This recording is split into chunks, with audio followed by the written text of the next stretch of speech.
We are back with the Mindset Forge podcast, and I'm Barton Bryan, your host. Things have changed.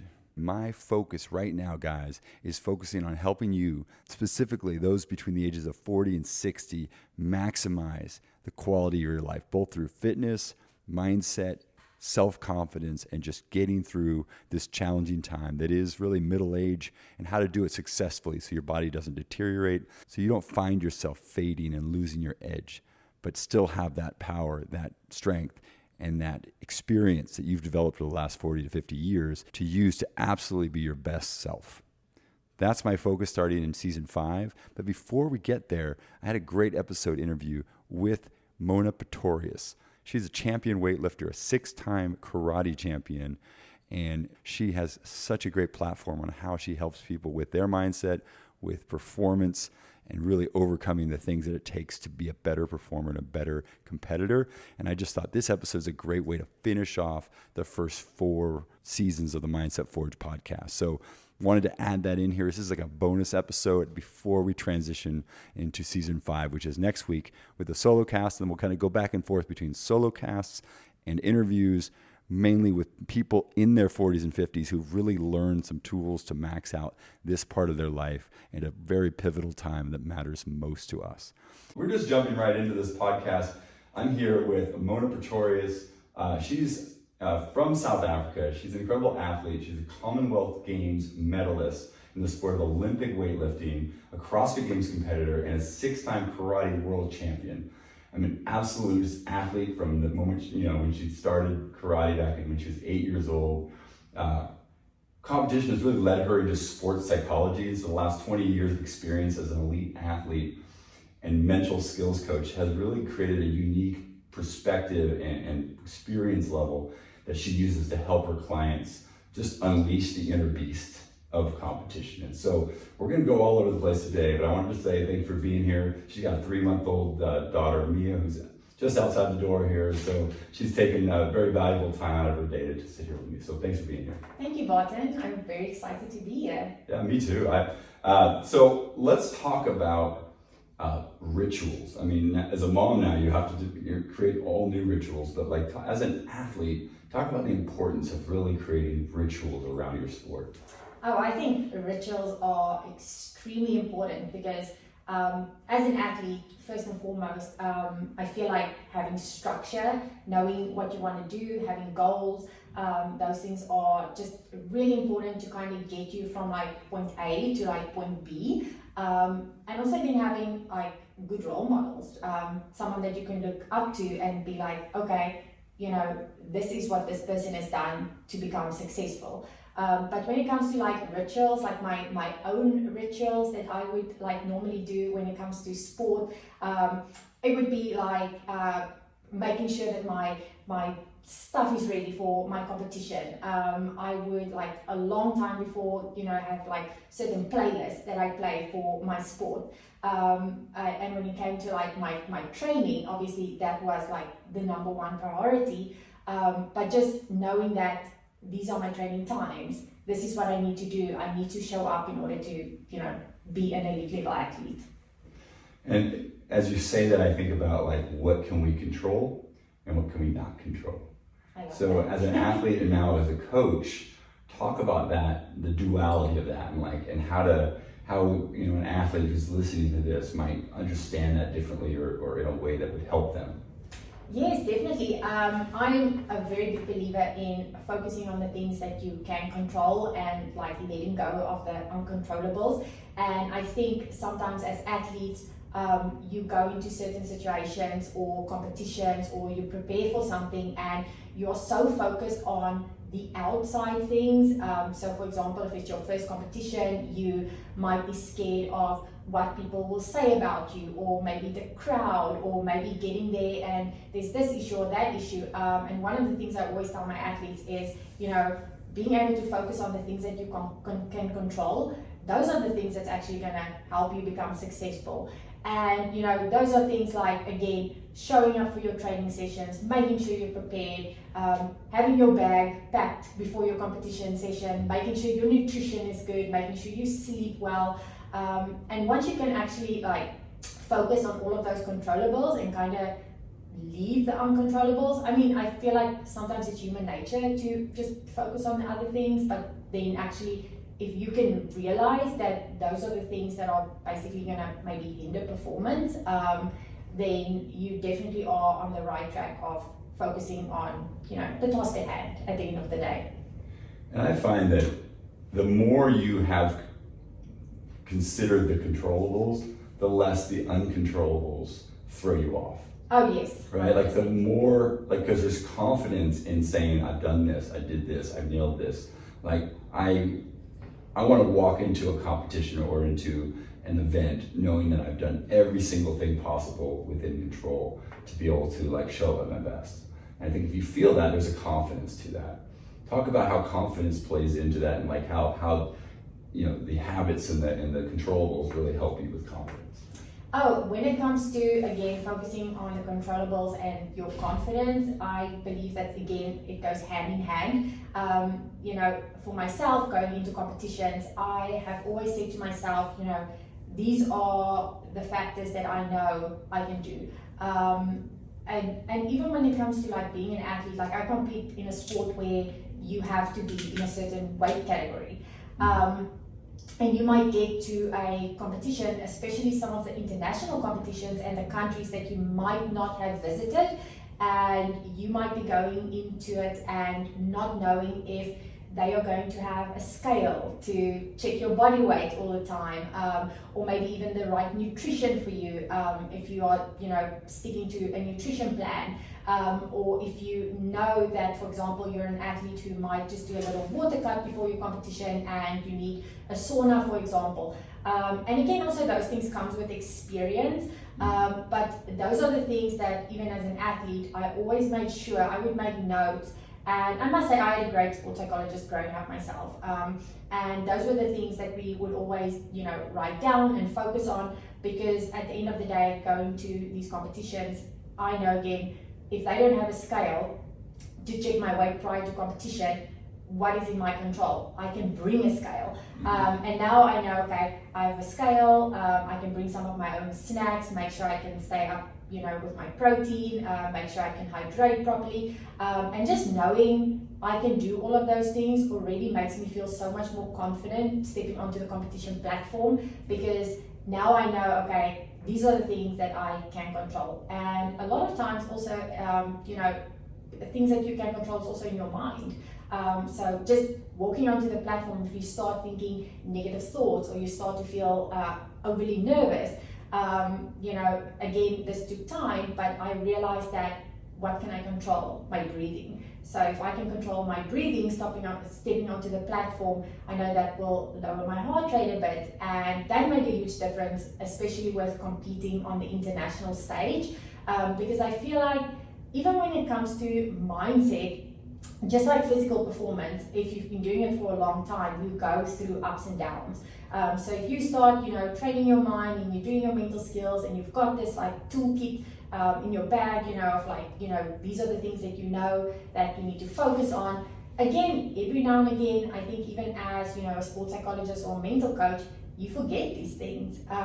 So for me, sometimes competing, it would take a small competition for me to realize, wait, I've been neglecting these kind of mindset skills, and these are the things that I need to, again, work on. And this is what I've done before my competitions. That's why I'm also a big believer in kind of reflecting after my competition to make sure that if I reflect, then, I write down what are the things that went really well.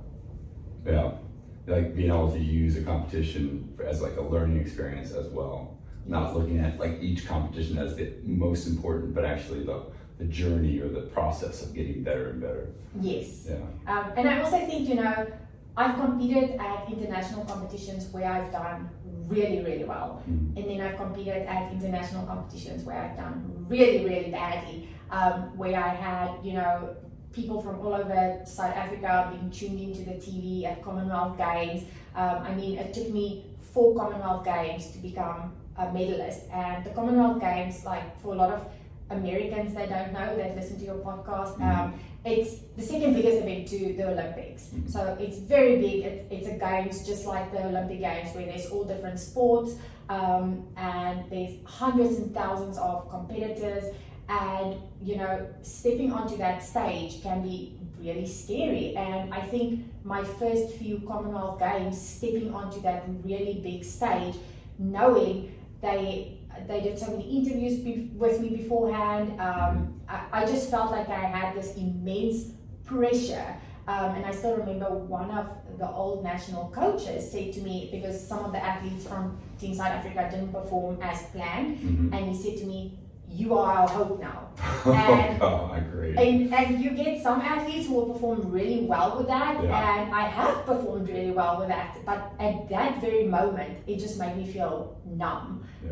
And I stepped onto stage and I just completely bombed out. So for those of you that don't know weightlifting, you've got 3 snatches and 3 clean and jerks, and if you miss all 3 of your snatches, you bomb out. So you're out of the competition, you make a 0 total. And I feel like you let so many people down at the end of the day. But again, then with all of that, I took it as a learning experience as well. I went back home, I was upset, I went through all the grieving processes, I was super sad, I was angry, I was doubting myself, all of those kind of things. But then I just went straight back to, okay, what do I need to do now in order to get better for the next time? And I mean, I feel like when Olympic weightlifting is similar to diving, in the sense that, like, you really got gymnastics too. You have one shot really to pick this weight up off the ground and snatch it, or clean and jerk, or whatever the movement is. And if it sticks, it sticks, and if it comes down, it's coming down, right? Like, and so there's, unlike maybe a basketball game or some other sport where you have like a certain amount of time to kind of get into the game, or kind of get out of your head and get into like the flow of the game. Like, you really have to step up there, powder your hands, get ready, and perform. Bring your A game. So take the listener through kind of what that looks like for you. Like, not so much in like a educational sense, but like, walk us through like just you walking out onto the platform, just in your hands. Like, what are the little tiny steps of getting you to take that bar and snatch it over your head? Okay, so actually just you saying this kind of takes me back to me being on the competition stage, and for me it's such an exciting experience as well. And those are one of the things that I also do with like visualization training. It's just literally going through all of the steps and using like all of your senses in order to like get myself onto that platform and like lift that weight. But the main thing is when I walk onto that platform beforehand, we are warming up at the back.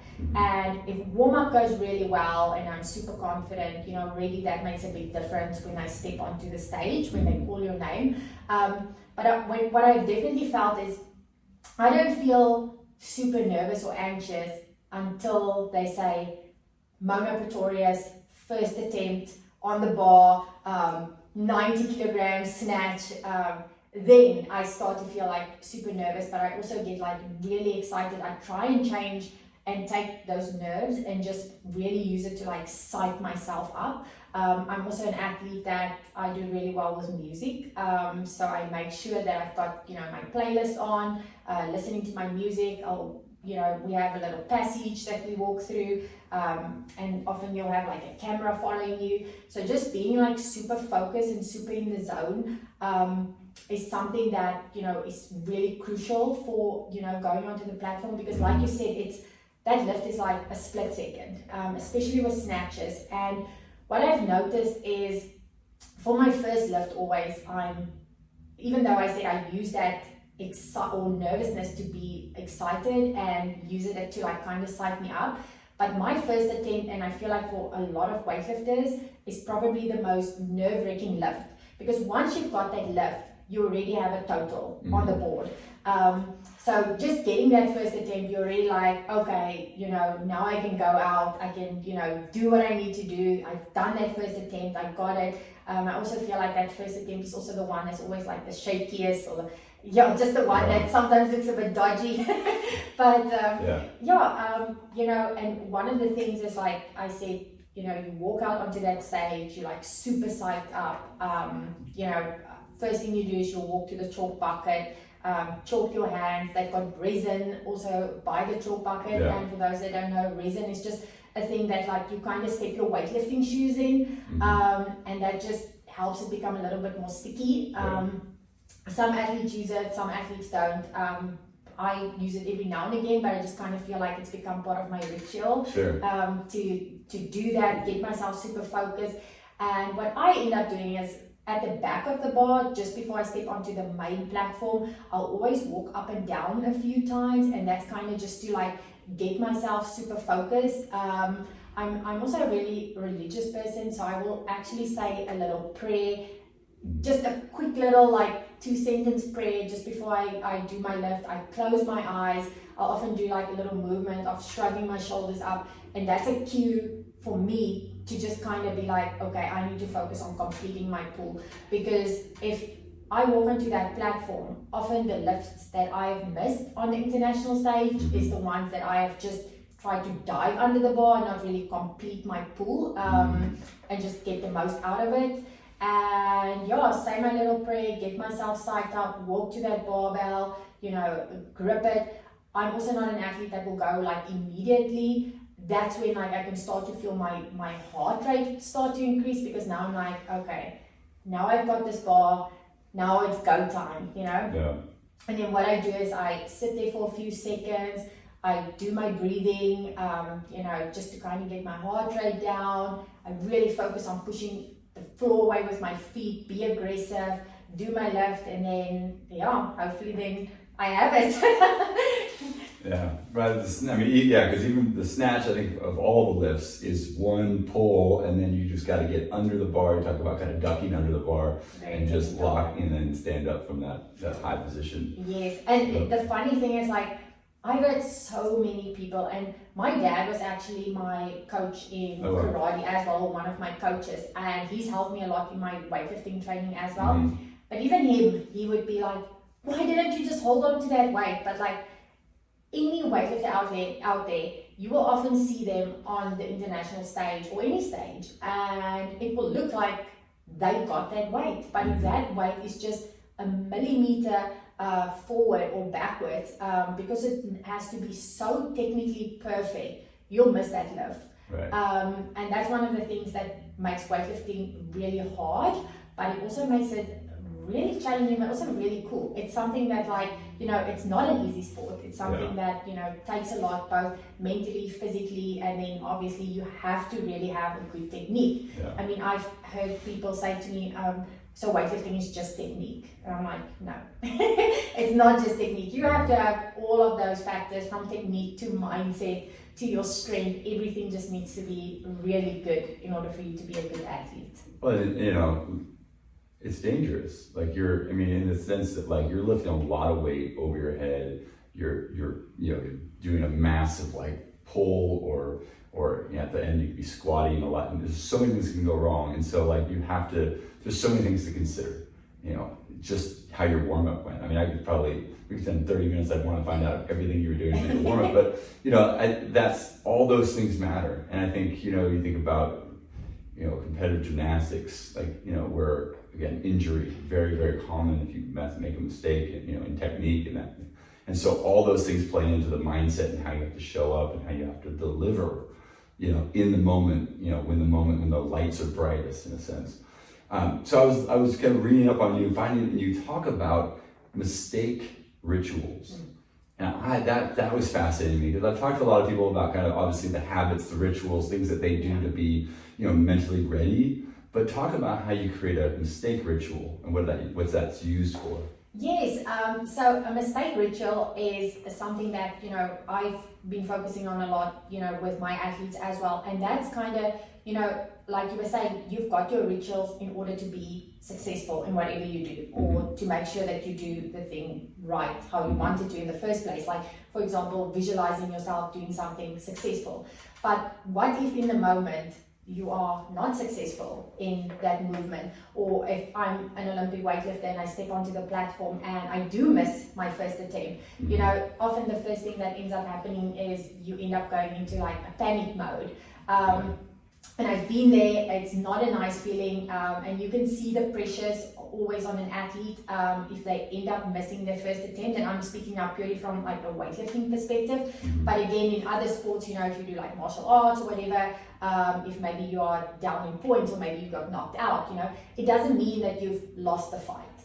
It just means that like, how am I going to bounce back stronger, but still in that moment, not my next competition or my next fight, but like immediately. So with my mistake ritual, what I've done is, you know, I've got this little little mantra that I will say beforehand, and I've got like a little hand technique that I do, and it's just this little again, a little ritual that will kind of just like reset your mind in the moment to be like, okay, I missed this lift now, I'm starting to panic. What am I going to do to get myself grounded and ready for the second attempt and not let this first attempt that I missed affect me? And again, for me, it is literally closing my eyes, you know, visualizing myself doing the lift successfully, telling myself, you know, often for me, it's like, you've got this, or, you know, this is what you've been working for. And it can be anything that, you know, kind of just works for you, something that's going to stick with you, something that you're going to remember. And then I've got like a little hand gesture, like for some people it might be they have a little elastic around their hand and they might use it to like, you know, flip themselves, or you might have, you know, you know, any kind of, yeah, exactly. Like I have to listen. Why am I hurting myself right now? That's actually a very good one to actually get your attention. Right. Yeah. Snap out of it. Exactly, snap out of it. And for me, actually, personally, it's just kind of walking away for a second and then walking myself back and just being like, okay, now I need to refocus. Or reset. Reset, exactly. Yeah. And I feel like it's just so important, because if you mess up in the first, you know, with the first lift or in the first round of any sport that you do, or like you said, even with like basketball or soccer, whatever, like you can still come back. But it's going to take a lot. Like you can't let that little mistake that happened cause your whole competition to be messed up. Right. Yeah. That's, I mean, it's interesting. I remember the first time I heard about mindset. It was actually when I was an opera singer, and there was a mindset coach who came to our department and who usually works with sports, you know, with athletes, and he said, the two most important notes in your song is the first note and the note immediately after your mistake. Oh, yes. And he spent the entire hour talking about that, you know, let's say you sing a wrong note or something goes wrong, and then like how quickly you're able to get back into the music in a sense, and using that as an analogy for sports. And like, you know, you miss a shot or you miss a lift, how quickly can you get yourself back into that focused position of like, you know, I'm back, you know, and not kind of derailing. Yes. And so, I mean, I think it's hard to know what you're going to do and how you're going to respond until that moment shows up. Exactly. And so one thing that I always feel like people have to have grace with is like, you know, you're going to fail, you're going to make mistakes, you're going to do it poorly at some point, and you're not going to come back from that well. And then you have to learn, okay, that's what it felt like. Yeah. What did and I love what you talked about earlier, just like, hey, doing kind of a look back at your performance and kind of writing down, what did I do well, what didn't go so well, what could I work on, what maybe do I need to add back in that I forgot about. Yes. So talk about how you coach. You know, because this is, you know, you've spent 20 years as an elite athlete, CrossFit Games, you know, being a champion karate, you know, athlete too. You've all this experience. Like, what are the things that just seem to come up all the time with the athletes that you coach, you know, on a day-to-day basis? One of the biggest things is being patient. Because at the end of the day, in anything that you do, it's not going to be or maybe in the beginning it's linear progression, but it's not always going to be that way. There are going to be setbacks. You know, it doesn't mean that it's the end of the world. And I feel like with my own experience as being an athlete who, again, I performed really well as a youngster, and then there was a time in my weightlifting career where I didn't perform as well, and it took years and years of me getting back to, you know, that position where my weight started to increase again. I started to do really well on the platform. I started to feel confident again, and again, it's just about sticking or staying true to the process, you know, being patient, knowing that it's going to be hard work. It's not going to be easy. There are going to be times that you don't want to come to a training session. There's going to be times where you feel really tired. Yes, obviously you do need to know the difference between like if you are tired or if you are injured, because again, I've been that athlete who has pushed through injuries and it's become worse. So you need to know also, you know, the difference between the two. But again, when it comes to sport, you know, you have to be resilient. It's not, again, something that's going to come easy. You know, I feel like you're not born with, you know, being super mentally tough. It's something that you do get some athletes who naturally are a bit more resilient to certain things than others. But I feel like, you know, it's one of those things where you have to constantly remind yourself that it's going to take work. You know, when you have a role model that you look up to, it doesn't matter in anything in life, that person didn't just become successful overnight. It took years and years and years. And I think especially in the sport of weightlifting, people come into it and they're like, okay, in 6 months, I want to do my first comp and this is what I want to lift. And you have to tell them, well, first and foremost, we have to look at how you move. If there are any things that, you know, as a coach, you know, and as an athlete that you need to fix, it could be things like mobility. If you are maybe coming from a past sport and you're maybe injured, you know, you have to make sure that you do all of your pre-ab exercises. You have to set realistic goals. And I feel like that has helped me a lot with being, you know, a mindset coach and then working with athletes as well. Even with my youth athletes that I've been coaching, I would often sit them down after like their training. We'd do some games after their weightlifting session, and then I would ask them, you know, like, what are your goals? And I feel like even with youngsters, like really, really young athletes, you can kind of make mindset training really fun with them instead of making it feel like this is education and this is a chore and this is school. And yeah, just telling them, okay, next session, you know, like think of a few goals that you want to achieve. And I have these little kiddos come to me with like the most amazing goals that you can think of, and a lot of them inspire me. I'm like, man, this child is so amazing. And you know, it's just one of those things that kind of start athletes young, and like I said earlier, you know, I kind of went on like or down the rabbit hole here, but patience is just one of those really big factors that or things that you need to have in order to be successful. I think that's a tough one for Americans, and I think you're South African, so I would love your perspective. But I have a 9-year-old son, and you know, everybody wants a medal, everyone wants a ribbon, everyone wants, you know, to be validated for everything they do, and it's wonderful on some level because you just see their little faces light up when they get an award or a medal or something like that.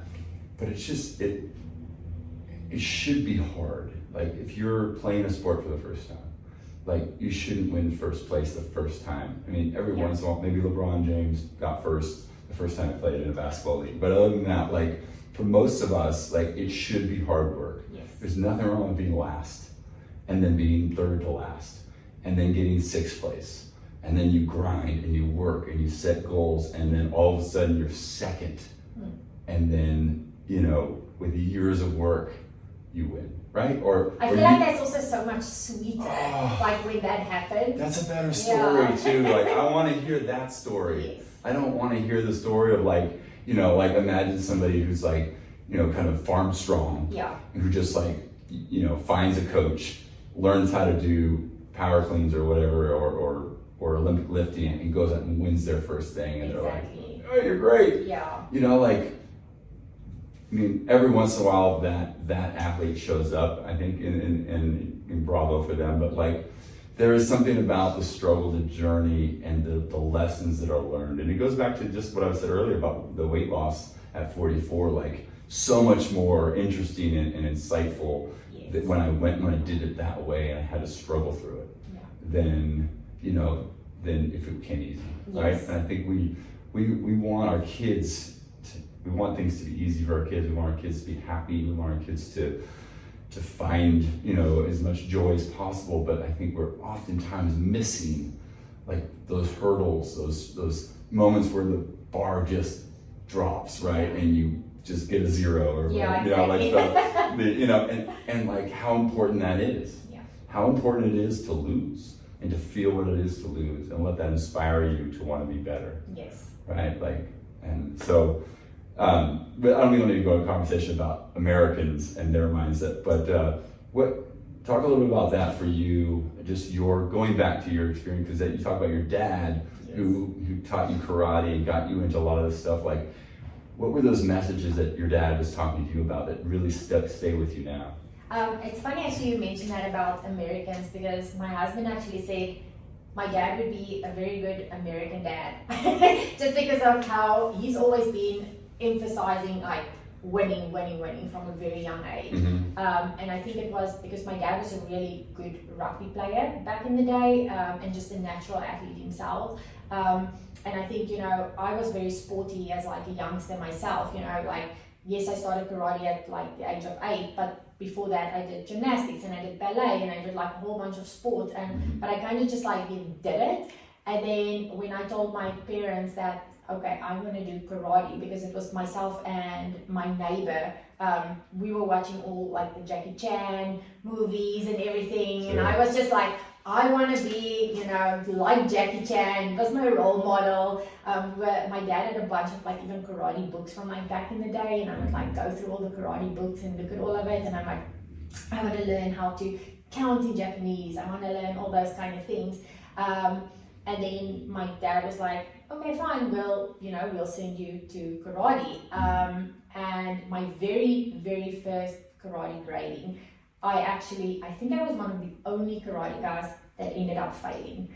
And that was very hard for my dad. I think it was harder for him in the beginning than it was actually for me, because he was like, I'm just really good athlete, and now I have this, I think he looked at it as like, now I have this child that's like, she's not good in sports, it's like, this is not my kid kind of thing. And he would often like joke, he'd be like, if you're not like a champion, then you're not my child kind of thing. And I must say it was really hard growing up with that when I was younger. But I also feel like, again, that has made me who I am now. And I think even like what you were talking about earlier, like even as a parent, you want things to be easy for your child, and you don't want to see them struggle. And I think no parent wants to see and I think now that I am a parent myself, obviously my mindset is going to change a lot, but I feel like I've learned a lot with like the way I grew up with such a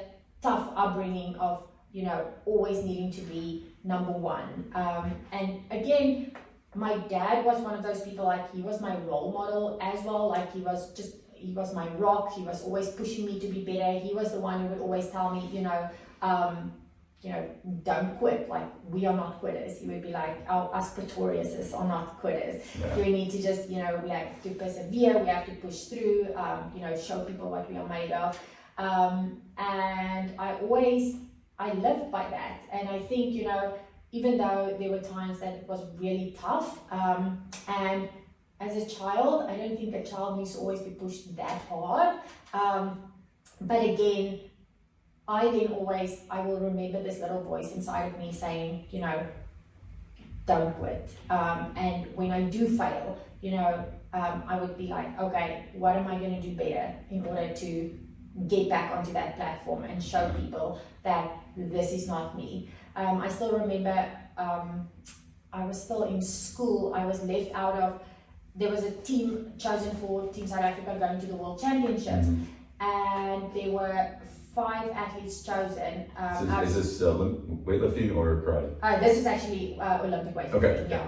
And then I actually ended up being left out of the team. I think I was number 6, and it was just devastating for me. I saw all of my friends traveling to the World Championships, and I still remember we had a home gym at the time as well, and I still remember that night going into the home gym, and I was still in school, and I cried, but I sat there, I put my music on.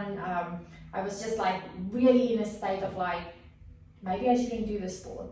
And then literally I had my moment, I think it was like for 30 minutes or an hour, whatever it was, and then I said to myself, this is not me, I need to make a comeback.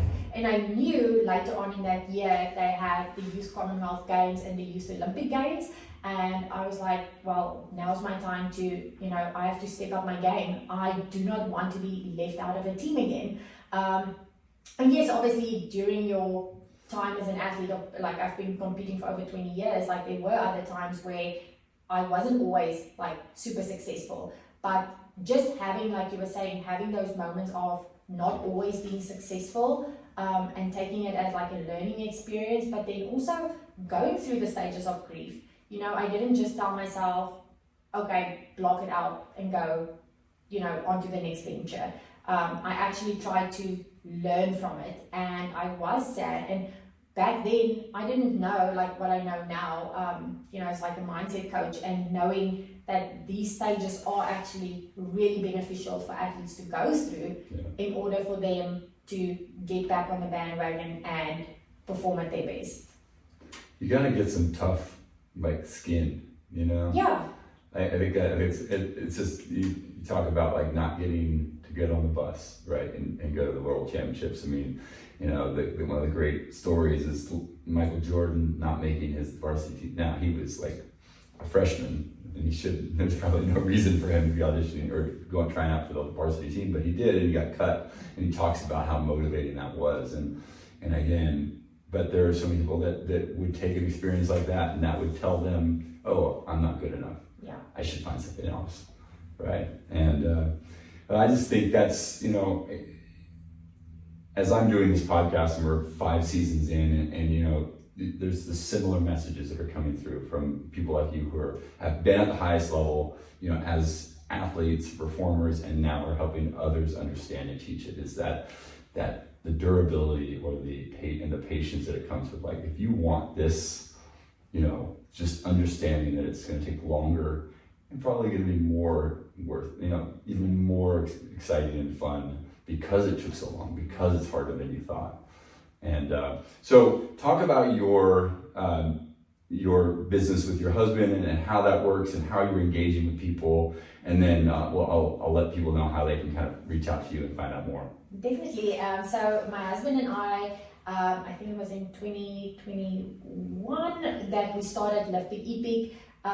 And before that, I was doing a bunch of online coaching myself, and I had my website called Raw Weightlifting actually. And then we kind of merged the two, because then when he acquired Olympic Epic, we said, we might as well have a platform where we have a whole bunch of, some of our top level coaches, and we've got strongman coaches on there, and, my husband with his strength and conditioning and all of his knowledge around sport. And then I took my weightlifting, and we kind of made this whole, what we call the Lift Big, Eat Big underground community. And something that we created like the last year is we wanted to have a place or an app that athletes could go to if, again, it's not just, okay, I will do, whatever program. Like, you can go on there and you're like, okay, I need to do a back squat cycle, or I need to work on my snatches, or I'm a beginner level athlete, I need to go on and I need to do I need to go through a weightlifting course. And we actually have over 27 programs on this app with all of these different programs, from strength and conditioning to Olympic weightlifting, and then to strongman as well. But on the weightlifting side of things, like, I've created a whole bunch of training cycles for athletes, including competition cycles. And then I've also got, like I said, my weightlifting course, and this is everything from, beginner level athletes up until advanced level athletes. But then also what we try to make different is we try to create an online community. So a part of that, we have a space where the people who are part of our underground can go and actually ask their coaches questions. They can post videos, get video feedback from us. and just have us kind of guide them through the whole journey. And for example, I have an athlete who said to me, you know, she has a competition coming up the 27th of May. You know, what are some things that I need to get into, or how does the competition week prior, you know, look like, or what are the most important, especially for athletes competing their very first time. And we just kind of wanted to create a space where it's not just giving programs to athletes, but actually having them communicate with us, having us be there for them, you know, and again, both from a mindset perspective and a weightlifting perspective, like for myself with coaching. And yeah, I mean, we've tried to create this platform to also have a whole bunch of athletes on there. Yeah, basically that's what it is. Yeah. And I got to check out the website and the app and just look through it, and it's really interesting, you know, for the different kind of programs that you have. It shows kind of beginning level, intermediate level, like that, so you can kind of look through. There's even one that's called like Farm Strong. Yes. It's like movements that are like building that overall like foundational strength that is kind of attributed to kids that grew up on a farm and move a lot of like sand or bags of hay or whatever they throw around. You know, like that kind of strength that comes from doing those dynamic movements. But there's just so much to it, and I think it's a great niche to be a part of, because I think it takes, to be able to understand that stuff, it really takes the experience that you and your husband have and what you bring to it, and then the mindset coaching on above and beyond really allows them to not just have the information, but then how do I use it to perform with it. And so exactly, yes. And then you're a mom, so you have a 3-month-old beautiful daughter, and just give us a little bit about how your personal journey has been, you know, after the birth, and like kind of just reclaiming your body and going through that process. What's that been like the last couple months? Firstly, it's been super exciting to be a mom, and I must say we are really lucky to actually have a baby that's super easy. I mean, we've heard some like real horror stories of babies that continue to cry the whole time and everything, and my husband and I kept thinking, when is this stage going to start, you know, but like touch wood, luckily it hasn't, and you know, 3 months, you know, now down the line, and you know, she's this really happy baby, she's always smiley, she only wakes up once at night, so we've actually had like a really easy run with her, so I think again we're really lucky. But again, it's been really amazing for me even to like kind of be on a different journey now with my training, getting my body back to like being strong, but a different kind of strong to what I was before when I competed as an Olympic weightlifter. Now one of my big goals is, yes, I do want to be able to still compete in sport, but at the moment I want to be also a really good role model for my baby. So we actually have her in the gym with us all the time when we train, and even though, you know, at the moment she doesn't really know what we are doing and the probably sound not even of see. clanking plates together. Exactly. That beautiful sound of 2 or 3 plates just kind of clanking against each other when you squat, or that sound. Yeah, I feel like it's going to be like her battle. Exactly. I was going to say, if you are an athlete, you know how amazing that sound is, and it's just super exciting. And I grew up in a gym environment, and I felt like, you know, that's been super valuable for me, seeing my parents, you know, be in a gym and training, and having, you know, her see us prioritize health and fitness. It's just something that, you know, we both feel, my husband and I feel like that's really important. But yeah, my journey now has been, you know, kind of get myself back to a stage now where I can do the movements again. I actually, when I gave birth to my baby, I had a C-section, so the recovery might be a little bit longer than if it was a natural birth. Especially things like snatches and those kind of things where the bar makes contact, you know, kind of where I had the C-section scar. So what I've been doing is, you know, kind of doing the things that I can do. But I feel like I also had a really amazing doctor throughout the whole process, because she has literally been like, okay, these are the things that, you know, you can do, you can't do. She's been kind of pushing me to get back into my sport as well. Not saying like, I know there's doctors out there who are very much like, no, don't lift heavy weight, you know, recover really slow. But you know, having this foundation of people behind me that are very knowledgeable, about this and getting me back to a place where I was before. And even though I might not be as strong as what I was before, but I feel like I'm a different kind of strong now, like mom strong. And that's a real thing. And, you know, I feel motivated when I walk into the gym, because I tell myself now it's not about the weight that I lift, but it's about showing my daughter that a female can lift weights. It's empowering, it's exciting. And again, just having her there has just been really motivating for me. And I actually said to my husband, I've been very excited to kind of get back to like competing.